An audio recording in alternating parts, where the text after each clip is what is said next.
नमस्कार दोस्तों, आज मैं आपसे बात करूंगा ह्यूमन हार्ट के बारे में। तो सबसे पहले आपको मैं बताता हूँ, ये जो हार्ट होता है ये एक मस्कुलर ऑर्गन होता है। ठीक है, ये एक यहाँ पे लिख देता हूँ मैं, मस्क्यूलर ऑर्गन होता है। ठीक, और ये काम क्या करता है? तो ये काम करता है ब्लड पंप करने का पूरी बॉडी में। ठीक है, ये ब्लड पंप करता है पूरी बॉडी में। ठीक, और ये ऑक्सीजन को और न्यूट्रिएंट्स को पूरी बॉडी में पहुंचाता है, कैरी करता है। ठीक है, ये ऑक्सीजन एंड न्यूट्रिएंट्स को कैरी करता है, कैरीज ऑक्सीजन एंड न्यूट्रिएंट्स। और ये कार्बन डाइऑक्साइड को लंग्स तक कैरी करता है। ठीक है, जो कार्बन डाइऑक्साइड होती है, तो यहाँ पे लिख देता हूँ मैं, कैरिंग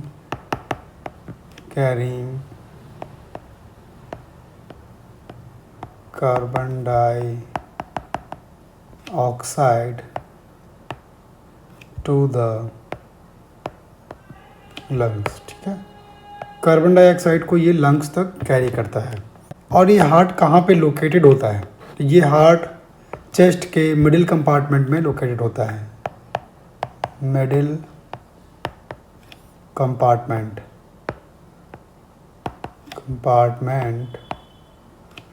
ऑफ द चेस्ट।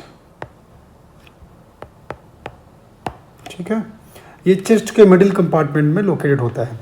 तो अब यहाँ पे हम बात करेंगे इसकी लोकेशन एंड शेप। ठीक है, इसके लोकेशन एंड शेप के बारे में। तो यहाँ पे एक आप ह्यूमन बॉडी देख रहे हैं यहाँ पे ये, और इसमें यहाँ पे आपको दिख रहा है ये ह्यूमन हार्ट। ठीक है, एकदम सेंटर में। ठीक है, middle compartment of the chest, जैसा कि मैंने आपको पहले बताया था।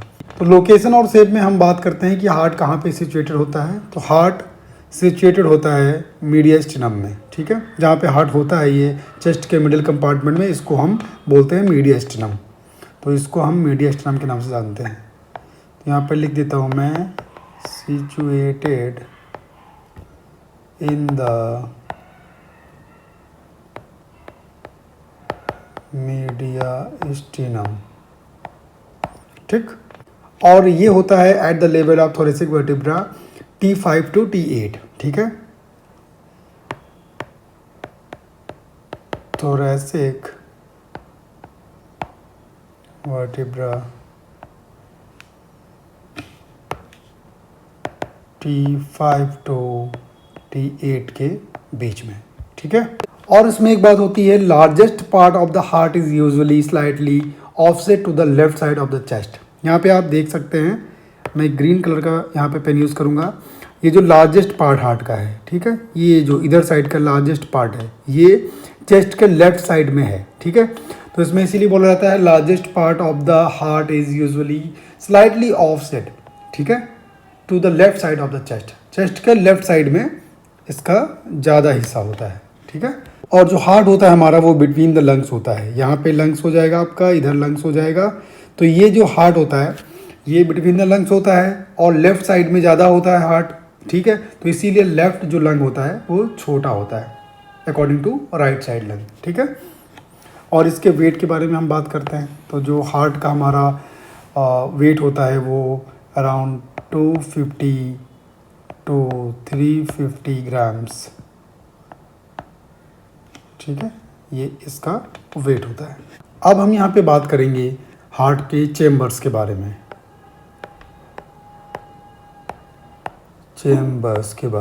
ठीक है, तो इसमें मैं आपको बता दूं, heart has 4 chambers, 2 upper atria the receiving chambers and 2 lower ventricles the discharging chambers.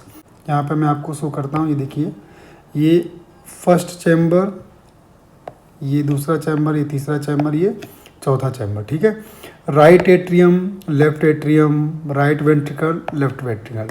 तो यहाँ पे इसके चैम्बर्स हो गए 4 चैम्बर्स, 4 चैम्बर्स, ठीक है।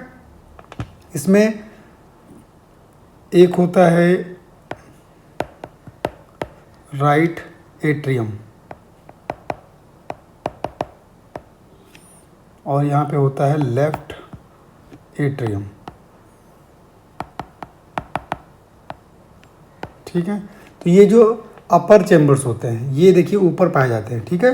राइट एंड लेफ्ट एट्रियम जो होते हैं वो ऊपर पाए जाते हैं, इसलिए बोलते हैं इसको अपर एट्रिया, ठीक है। ये क्या करते हैं, रिसीविंग चैम्बर्स होते हैं, ये ब्लड को रिसीव करते हैं, इनको हम बोलते हैं receiving chambers. Right atrium and left atrium को हम बोलते हैं रिसीविंग चैम्बर्स, रिसीविंग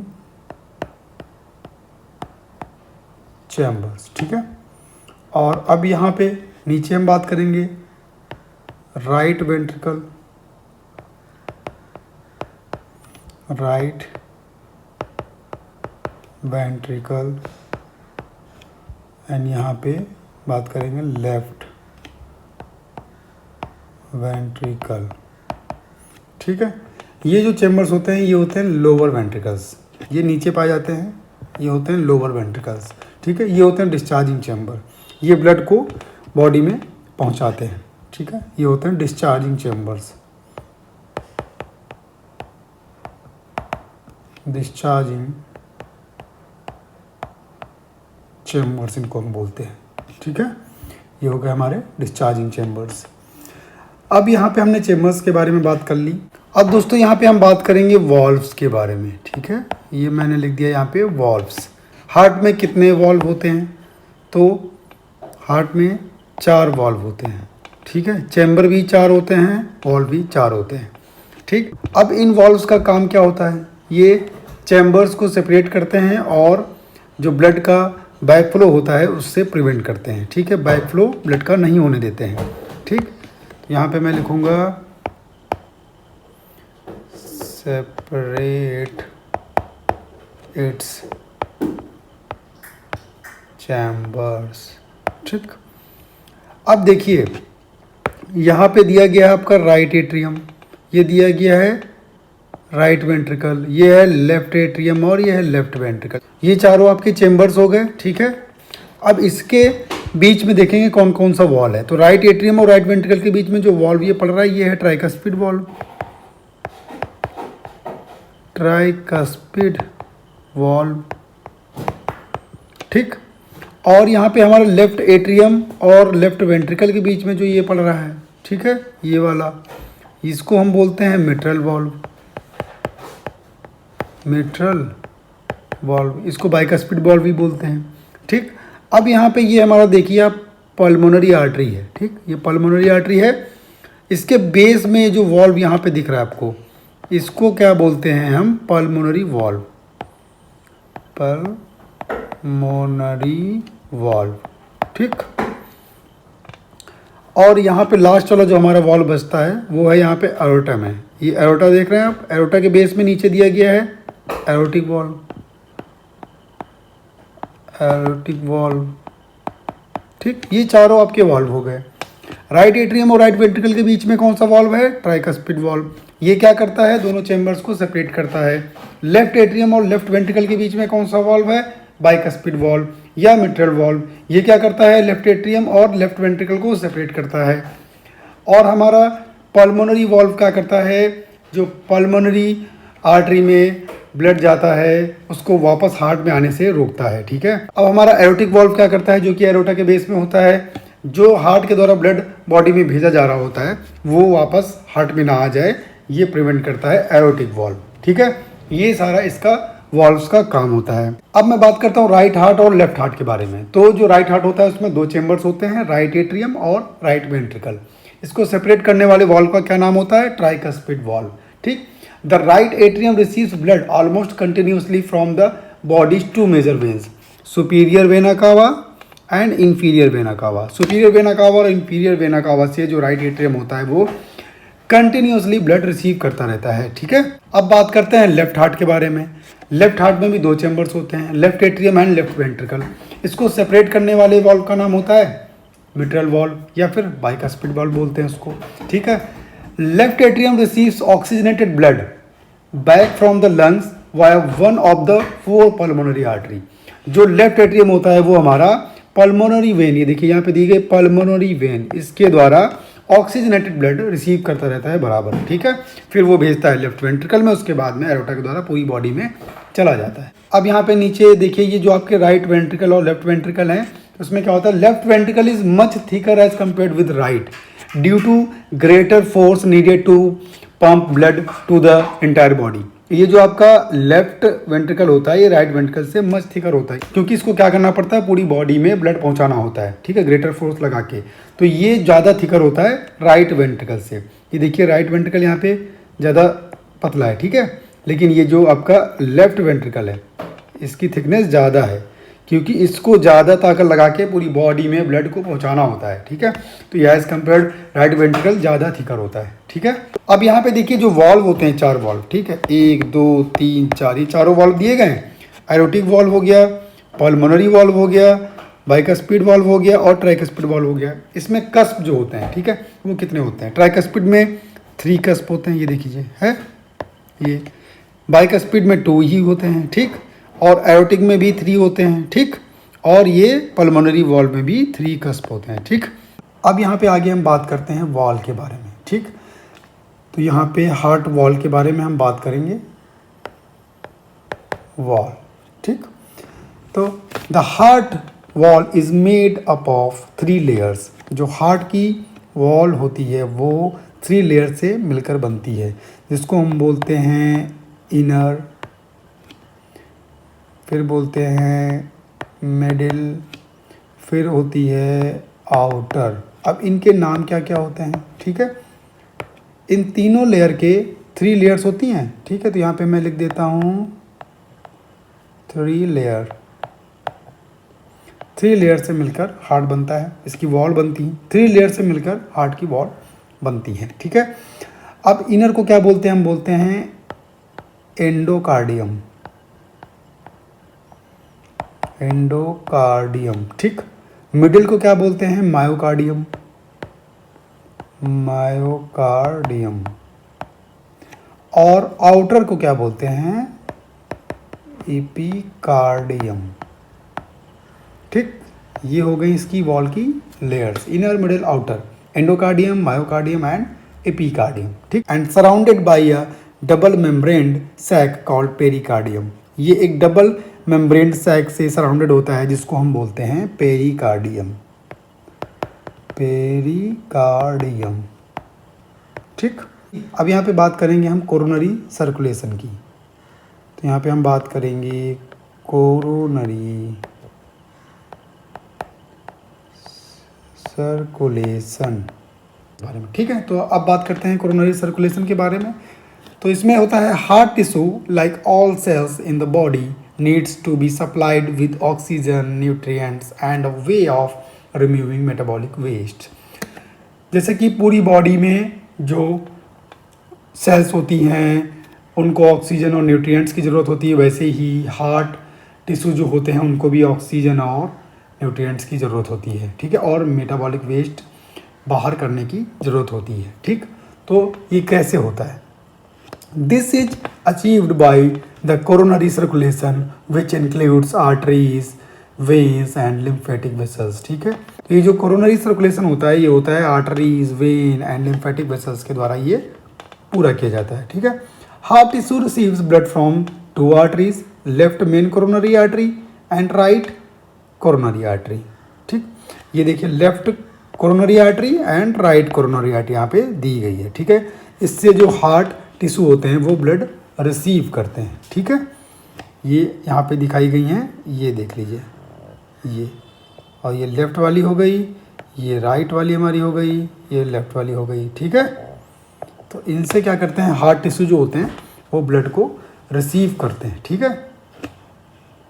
तो ये हो गया कोरोनरी सर्कुलेशन। अब यहाँ पे हम बात करेंगे नर्व सप्लाई की,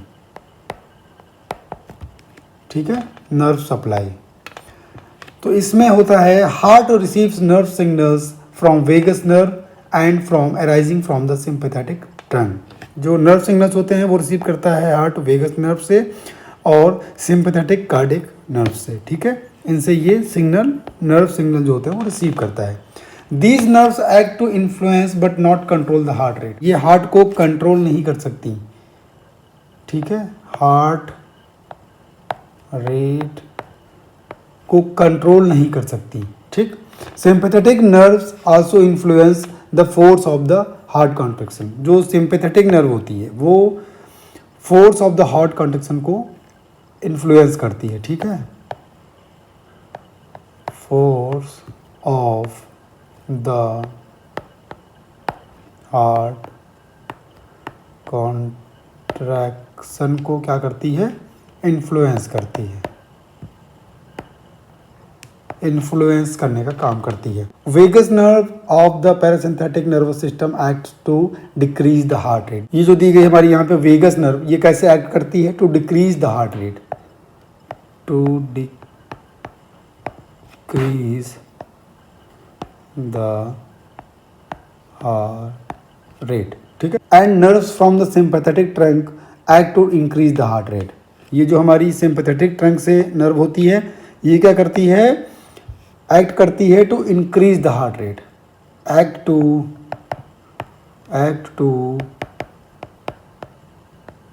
इंक्रीज द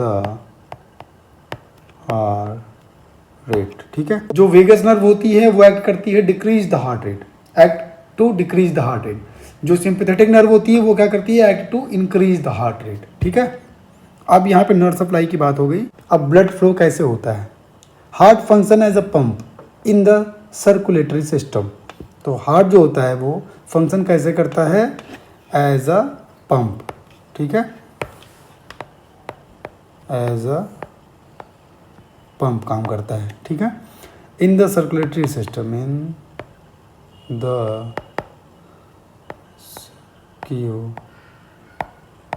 सर्कुलेटरी सिस्टम, ठीक, एज अ पंप काम करता है। To provide a continuous flow of blood throughout the body. ये किस लिए ऐसा करता है, to provide the continuous flow of the blood. जो ब्लड का फ्लो होता है कंटिन्यूअस प्रोवाइड करने के लिए पूरी बॉडी को ये लगातार पंप के जैसा काम करता है, ठीक है, ब्लड को पंप करता है। अब यहाँ पे हम बात करते हैं कार्डियक साइकिल के बारे में। कार्डियक साइकिल, ठीक है। एक होता है सिस्टोल और यहाँ पे एक होता है डायस्टोल, ठीक।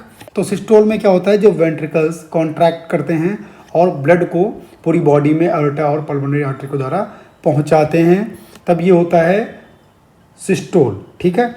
और डायस्टोल में क्या होता है, जब वेंट्रिकल्स रिलैक्स करते हैं, रिफिल करते हैं ब्लड को, अपने वेंट्रिकल्स रिलैक्स जब हो जाएंगे तो ब्लड फिर से उसमें रिफिल हो जाएगा, ठीक है। इसको हम जानते हैं डायस्टोल के नाम से। तो यहाँ पे लिखेंगे वेंट्रिकल्स कॉन्ट्रैक्ट, ठीक। तो ये हो जाएगा सिस्टोल। एंड यहाँ पे लिखेंगे वेंट्रिकल्स रिलैक्स, ठीक। तो ये आपको याद रखना है, जब सिस्टोल होता है तो वेंट्रिकल्स कॉन्ट्रैक्ट करते हैं, जब डायस्टोल होता है तब वेंट्रिकल्स रिलैक्स करते हैं, ठीक है। तो ये होता है सिस्टोल और डायस्टोल कार्डियक साइकिल के अंदर, ठीक। अब यहाँ पे हम बात करेंगे इलेक्ट्रिकल कंडक्शन की, ठीक है, इलेक्ट्रिकल कंडक्शन की,